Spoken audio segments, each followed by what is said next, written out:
जय श्री सीताराम जी की। भरत जी त्रिवेणी को प्रणाम करते हुए कहते हैं कि श्री सीताराम जी चाहे मुझे खोटा समझे, लोग चाहे गुरु व स्वामी का द्रोही कहे, परंतु मुझ में श्री सीताराम जी के चरणों में प्रीति आपकी कृपा से दिनों दिन बढ़े।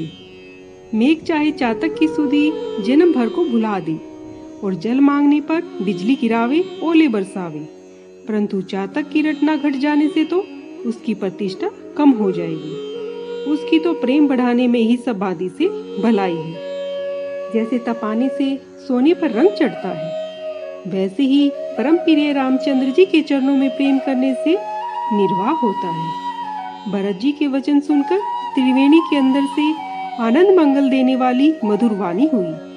हे तात भरत, तुम सब प्रकार से साधु हो। रामचंद्र जी के चरणों में तुम्हारा अथाह प्रेम है। तुम अपने मन में व्यर्थ गलानी मत करो। श्री रामचंद्र जी को तुम्हारे समान कोई प्यारा नहीं।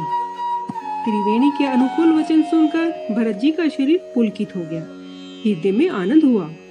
भरत जी को धन्य धन्य कहकर देवता आकाश से फूलों की वर्षा करने लगे।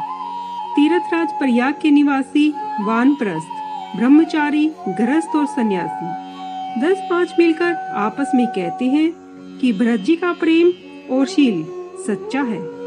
श्री रामचंद्र जी के सुंदर गुणों को सुनाते हुए भरत जी की मुनीश्वर भारद्वाज जी के पास आए। भरत जी को दंडवत प्रणाम करते हुए देखकर मुनि ने उन्हें अपना मूर्तिमान सौभाग्य समझा।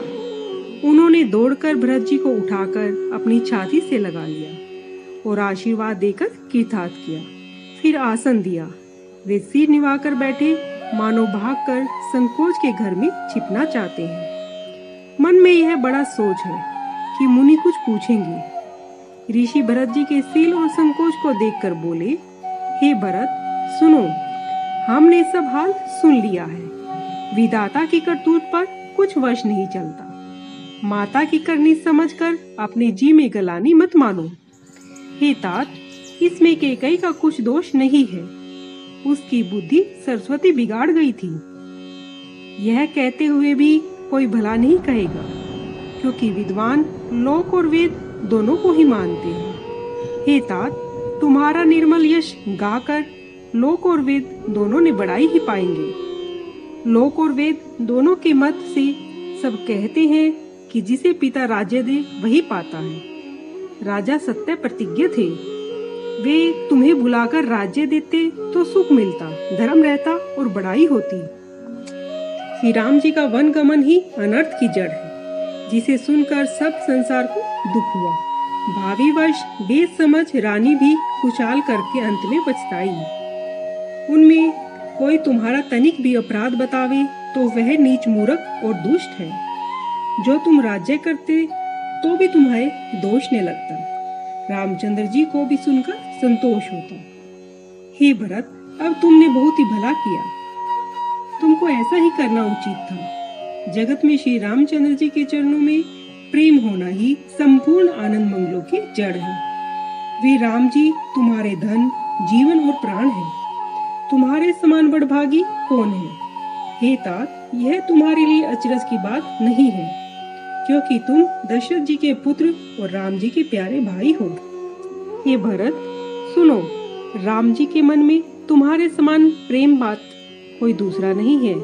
लक्ष्मण जी, श्री राम जी और सीता जी ने उस रात हमेशा अत्यंत प्रेम से तुम्हारी बड़ाई की है। प्रयाग स्नान करते समय मैंने उनके मर्म को जाना। वे तुम्हारे प्रेम में मगन हो रहे थे। श्री रामचंद्र जी का तुम पर ऐसा प्रेम है जैसे मूर्ख मनुष्य संसार में सुखपूर्वक जीने का प्रेम रखते।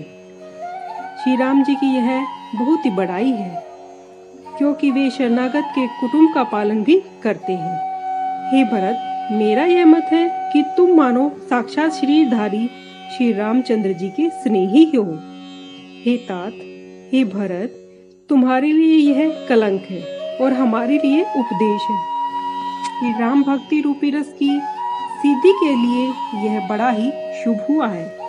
हे तात, तुम्हारा निर्मल यश नवीन चंद्रमा है और श्री रामचंद्र जी के भक्त कुमुद और चकोर है।